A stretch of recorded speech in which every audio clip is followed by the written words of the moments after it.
Hey everyone, Clio here, and it's time to dive into my 1-star ratings. I think about a week ago or something a video of mine will have come out with my 5-star ratings. I will link it up there and in the description down below. But now I'm going to be looking at the opposite of that. I'm going to be looking at my 1-star ratings. So there are a couple of books that I gave no rating to. We're going to be skipping those, but I'm going to be looking at the books that I personally consider to be the worst reads that I've read. And let's see what my thoughts are about these at this point in time.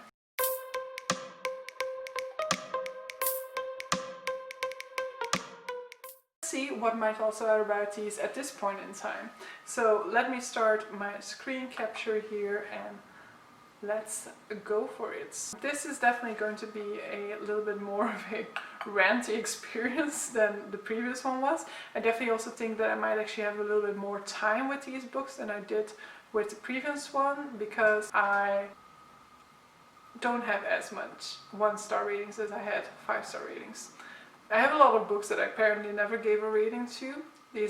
That's a combination of like books that I read before I had Goodreads and books that I just couldn't make up my mind about. But we should be landing on the 1-star at some point here. Yeah, so first one, already a good one. I actually have a full book talk on this one, I think, so I'll link that down below if I can find it. So A Discovery of Witches by Deborah Harkness is one of those books that so many people love. I've seen so many people say that this is their favorite book of all time, which I absolutely cannot understand. So basically, this is the first book in a trilogy, and I can already spoil a future video of mine and let you know that I'm getting rid of this series. But it is basically described a lot of times as Twilight for adults. And as an adult, I really don't feel the need for Twilight anymore, but okay. So it is indeed about a relationship between a mortal and a vampire. The mortal in this case is a witch. And in essence, there's things to be liked about this series. And in essence, I was kind of drawn into this relationship. But there are just so many things that I hated about this book. And I was just so annoyed with this from the get-go. Because our protagonist is she's a young academic at the beginning of this book. She's just returned from the US. She wants to kind of get her tenure or however you call it at Oxford. She wants to be a established professor. She's very much a badass female. She goes rowing on her own and stuff like that. But throughout this book, she just like her independence just becomes lessened and lessened as she's enthralled with this guy, and as he is like super possessive, and she indulges him in that and like allows for his alpha male behavior from time to time. And so that I found very annoying. Apart from that, there's also a very cringeworthy yoga scene that I was just like, why are you writing this? What is the point of this scene? Is this supposed to be funny, or is this it was somewhat hilarious in the way that I found it to be so weird, stupid and unnecessary. But there are a lot of those instances in that book for me, and yeah, I was so frustrated with this book throughout. At the end of it, what was most frustrating, I guess, is that I still wanted to know what was going to happen with these people, but I'm not going to put myself through more of these books because they frustrated me to no end. Next up, The Fountainhead. The Fountainhead by Ayn Rand is a book that I read in 2019, and the most frustrating thing about this book is that I initially liked it. In this one we're following like mainly two characters, I would say, who are both coming out of architectural school. One of them has just been kicked out, the other one just graduated. And so the one who just graduated, he's given like a prestigious contract at this architecture firm in New York. The one that is kicked out, he like moves to New York and tries to make his own way, and like one very much has these sort of like people skills and the strategy to maneuver around this sort of architectural scene in New York. The other one very much has the talent and the vision, and but his vision is so extreme, and he is so unable to compromise his vision, so that he very much struggles to get by, very much struggles to get around. It's very much kind of looking at these two types of people, the people who conform and the people who stand out, and that very much ties in a little bit with the sort of vision that the author has. But it was just so boring. First 200 pages I liked, because I was rooting for this sort of like standalone character, this character who doesn't comply with the rules, so the character who very much stands on his own, but this is not the character that the author's rooting for, it seems. There's also this very toxic relationship in this one that I didn't like reading about, and then just like, yeah, it just spiraled away from where I was hoping it was gonna go, more and more and more, and it just kept on going and going. It was going into these sort of very long aspects, and it was also so frustrating because the people who comply clearly have a big fascination with the people who don't comply, but they still very much work against them all the time because they feel like it's dangerous for these sort of type of individuals to get their way or something like that. So yeah, I'm not diving into any more Ayn Rands after this one.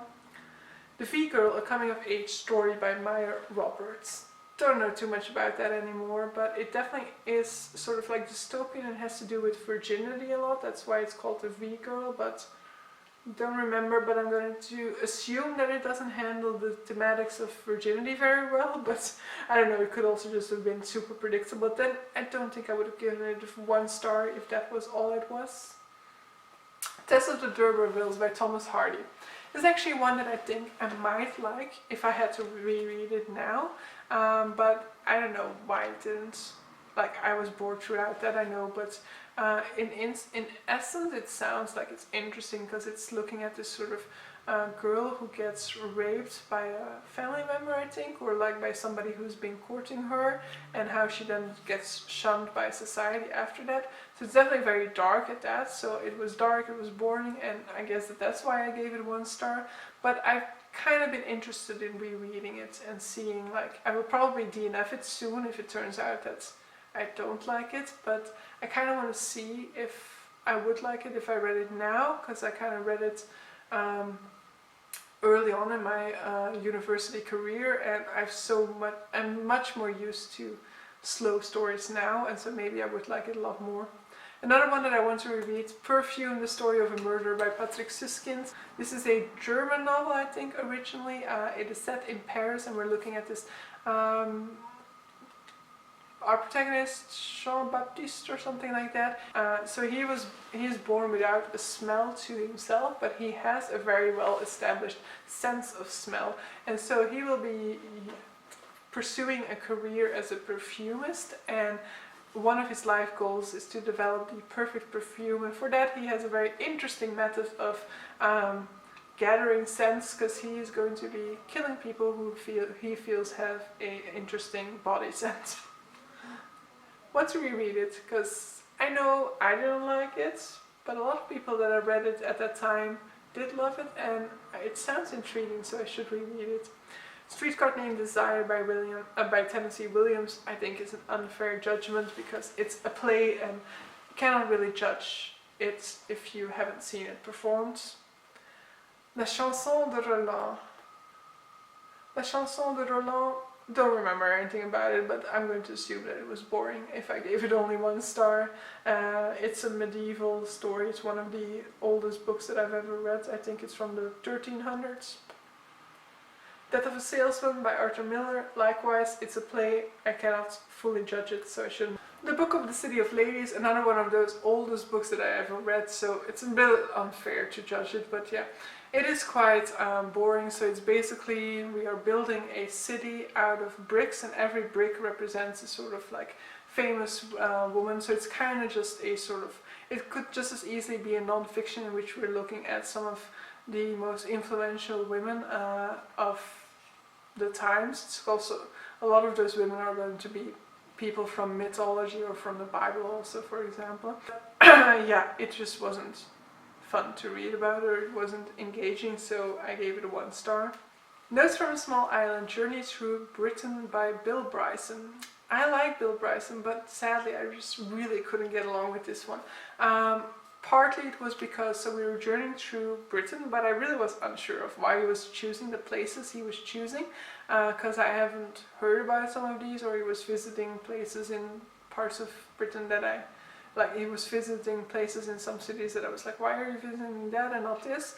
And so like I was going into this expecting to have sort of like best of Britain, and that's definitely not what it is. Apart from that, it's just filled with this sort of like grumpy male voice narrator. So Bill Bryson, it was an attempt at humor, but that type of humor just really didn't work for me. Whereas I have read other Bill Brysons and I really loved the humor in that. But in this one, I don't know what was up with the humor there, but I just really couldn't deal with it. I DNF'd this one, so this isn't one that I didn't finish. But I read some of the reviews for it, saw that people were either liked it or they were complaining about the same things that I was complaining about, and they were actually referencing certain scenes that I hadn't even gotten to yet, so I decided it wasn't worth it. Another one that I don't know anything about anymore, but I remember being boring, is Pedro Páramo, El Llano en Llamas by Juan Rulfo. This is a sort of like classic of Mexican literature, I think, but yeah, I don't remember anything, I just remembered not liking it. Long Day's Journey into Night, another play. I just really don't like reading plays, it seems, so we'll also kind of discard that one. This is a non-fiction that I had to read for language class, so I also won't read it. Dr. Jekyll and Mr. Hyde with the Merry Men and Other Stories by Robert Louis Stevenson. Don't know anything about this anymore, but clearly it wasn't interesting enough. De Zevensprong by Tonke Dracht. So Tonke Dracht is an author that already appeared in my best books, and that is with The Letter for the King, and that's also the reason why this one is in my worst books, because this one was nothing like Letter for the King. This one didn't capture my attention at all, didn't like this one at all, and so it's probably more disappointment that landed it on a 1 star and should have maybe been a 2 star if I was being fair, but it's my rating. And then we get to Moby Dick by Herman Melville. Moby Dick is one of the most boring books that I've ever read, I think. I don't know why this is considered a great classic. I think if you cut out the boring bits, maybe. And yeah, I read this, maybe I would appreciate it more if I reread it now, because I like slow parts to books a little bit more now. But I remember this having like chapters in which they would talk about like the art of whaling and like how, like what type of harpoons they use, all the different times that whales have been mentioned in the history of humankind. And in terms of its plot, there's also not that much there. I think the most interesting about Moby Dick is probably the character of Captain Ahab, which is a fascinating character. It's kind of man who is blinded by obsession, the obsession over wanting to kill Moby Dick, and so he makes these rash decisions that aren't the best to make. He's very much blinded by his need for revenge, and so I think that that is interesting about it. But yeah, no, this one wasn't for me. Then we have Heart of Darkness and Other Tales by Joseph Conrad, which I will say this is my rating for the first time I read this book, and it probably is like a 2 star at this point. This is the book that inspired Apocalypse Now, which I do like as a movie, but I just remember being quite lost with this book, not really being able to follow, and like I was able to follow everything else quite well, so I do think it's down to the book or down to the fact that I wasn't interested enough in the book or something like that. But yeah, definitely not one. It's a short one, that's its main selling point at this point, but I listened to it on audio at some point, and I liked it a lot more on audio, but it was still like a 2 or 3 star rating. It wasn't anything that I considered to be exceptional, but yeah, then it was probably a huge influence and all of that, but in terms of like readability for me at this point, nope, no thank you. Alice's Adventures in Wonderland and Through the Looking Glass by Lewis Carroll. It's just too nonsensical. I don't like it. I don't like the fact that there's no rhyme or reason to it. I like fantasy, but I don't like this one, because fantasy usually there are some fantasies that are a little bit more light on the rules and stuff like that, but which can sometimes aggravate me, but not always. But in most fantasies you do have certain rules around the magic system, you do have certain rhyme or reason to the world, and this one, yeah, everything was possible, and like there's like it's just like a free spiral, a sort of like, I don't know, an acid trip or something like that, and yeah, I just didn't enjoy it. Plus I found Alice to be super annoying, which isn't necessarily, which, like, don't get me wrong, I'm not rating this book 1 star because I dislike Alice, but I'm rating it 1 star because I disliked Alice, I disliked the story, and I disliked the fact that there were no rules. So nothing was really saving this book for me. Then we have the Popol Vuh, which is sort of like the Mayan mythology standard, which I'm kind of intrigued to reread. I think if I read it in English rather than Spanish, it might work better for me, because I have read a book that is like a retelling of a story, or maybe the entirety of the Popol Vuh. And I really liked that one. I really liked the way in which this Mayan mythology world worked, and so I was kind of intrigued to find out more, but then I was like, but I have read the Popol Vuh and I didn't like it. But we'll see. Maybe I'll need to find a more like digestible version of this at some point. Leon and Juliet by Annette van der Zijl. This is a book we gifted. It's very much just felt like a summary of a book rather than like an actual fleshed out book. And I've read some people saying that she's actually, like, I think it says so in the afterword, that she's actually going to write a full-length novel based on that. But so yeah, this was basically just her sort of like research paper into this final novel that she's going to make. So it was definitely not enjoyable to read at all. And then, surprisingly enough, we have Legion by Brandon Sanderson, where my 5-star rating video is full to the brim with Brandon Sanderson. It has like 5 Brandon Sandersons or something on there. There's also one in my least liked books. So I don't like detective, I don't like crime. And so Legion is a sort of sci-fi detective, because our protagonist kind of has this sort of like multiple personalities to him, and all these personalities have other specializations, and so he can kind of draw on these different aspects of himself to pick a lock, for example, or something like that, or learn a language, let's say. And while that is super interesting, and while I definitely would probably like a sort of TV series version of this story, I don't like detectives. I don't care about figuring out who did it or who is the killer or whatever. Don't even remember what we're trying to figure out in Legion, but in any case, I don't care about it. And so I liked the sort of like sci-fi aspect to it, but that was everything I liked. So sadly, that's a 1-star for me. There are Brandon Sandersons that I don't like. And that's it. Definitely let me know down below if you actually love one of these books, or and what is one of the books that you dislike the most. Which are like the type of books that you rant about if you have to recount your experience with them. So yeah, I hope you enjoyed this kind of look at my 5-star reads and my 1-star reads. And just as it was the case with the 5-star reads, it's interesting to look back on it at a certain point and kind of figure out. I definitely had a little bit more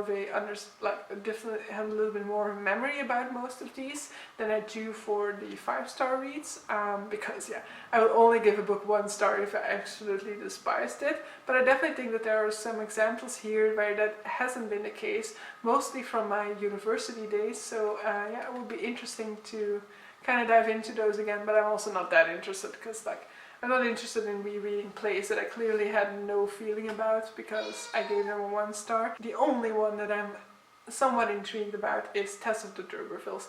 And Tess of the D'Urbervilles is still on my shelves normally, but it might not survive the sort of purge I'm doing of my bookshelves in December, so we'll have to see.